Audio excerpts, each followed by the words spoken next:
மதுரை விமான நிலைய விரிவாக்கத்திற்கு நிலம் கையகப்படுத்த அதிகாரிகள் வரவுள்ள நிலையில் சின்ன உடைப்பு கிராமத்தில் ஏராளமான போலீசார் குவிக்கப்பட்டுள்ளனர். இது குறித்தான முழு விவரங்களோடு இணைகிறார் நமது செய்தியாளர் பிரபு. வணக்கம் பிரபு, எவ்வளவு போலீசார் அங்கு குவிக்கப்பட்டிருக்கிறார்கள்? தற்போது அங்கு இருக்கக்கூடிய கள நிலவரங்கள் என்னவாக உள்ளது?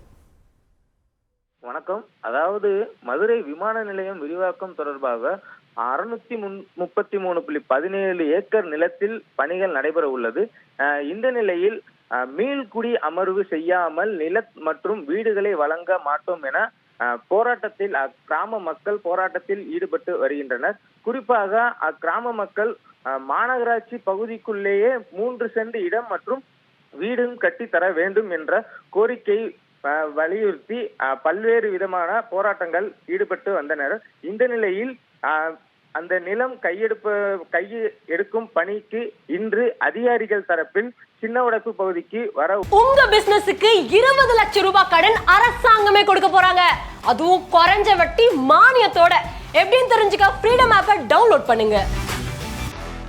உள்ளதை தொடர்ந்து அப்பகுதி மக்கள் அவர்களை கட்டுப்படுத்துவதற்காக மற்றும் அதிகாரிகள் இன்னும் சிறிது நேரத்தில் அந்த பகுதிக்கு வர உள்ள நிலையில் அவர்களின் பாதுகாப்புக்கு உறுதிப்படுத்துவதற்காகவும் போராட்டக்காரர்கள் எந்தவித அசம்பாவித சம்பவத்தில் ஈடுபடாமல் தடுப்பதற்காகவும் சுமார் 500க்கும் மேற்பட்ட போலீசார் இந்த பகுதியில் குவிக்கப்பட்டுள்ளனர். தொடர்ந்து இந்த பகுதியில் போராட்டக்காரர்களை கட்டுப்படுத்துவதற்காகவும் எந்தவித அசம்பாவித சம்பவங்கள் ஏற்படாத வகையில் இருப்பதற்காகவும் இந்த பகுதியில் சுமார் வஜ்ரா வாகனங்கள் மற்றும் 500க்கும் மேற்பட்ட போலீசார் இந்த பகுதியில் பாதுகாப்பு பணியில் ஈடுபடுத்தப்பட்டுள்ளனர்.